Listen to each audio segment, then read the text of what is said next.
Pihak kepolisian Subdit 4 Ditreskrimum Polda Pihak kepolisian Subdit 4 Ditreskrimum Polda Sumsel tewas dengan leher terjerat ikat pinggang. Rekonstruksi ini dilakukan di rumah tempat korban bekerja sebagai penjaga rumah. Sambil menahan kesakitan di kakinya, tersangka pelaku D menjalani 16 adegan. Bermula ketika tersangka melakukan aksi bongkar rumah korbannya. Dengan bermodal obeng, D berhasil masuk ke dalam rumah dengan merusak terali jendela. Setelah berhasil masuk, tersangka mengobrak-abrik lemari yang berada di kamar. Tak disangka, korban yang masuk dari pagar membuat tersangka panik dan memergoki korban. Pada adegan ke-13, tanpa kehilangan akal, korban lantas berteriak. Namun, tersangka langsung mencekik korban dari belakang.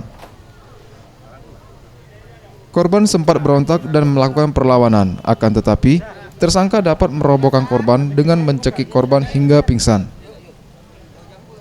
Tak puas dengan itu, tersangka lantas menarik ikat pinggang korban dan langsung melilitkannya di leher korban.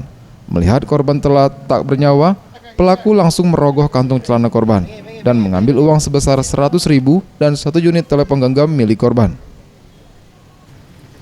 AKBP Ajis Adriansyah selaku Wadir Krimum Polda Sumsel mengatakan, pihaknya melakukan rekonstruksi untuk melengkapi berkas yang akan segera dilimpahkan ke kejaksaan untuk segera memulai pengadilan bagi para tersangka.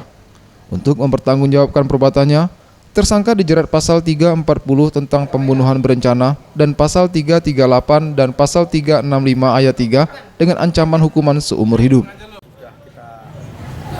Lakukan dalam proses penyidikan ini disesuaikan dengan kejadian nyata di lokasi.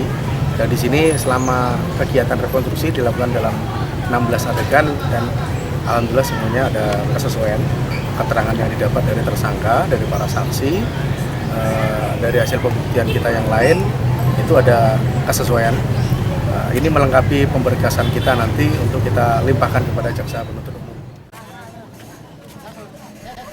Tim Liputan Sriwijaya TV.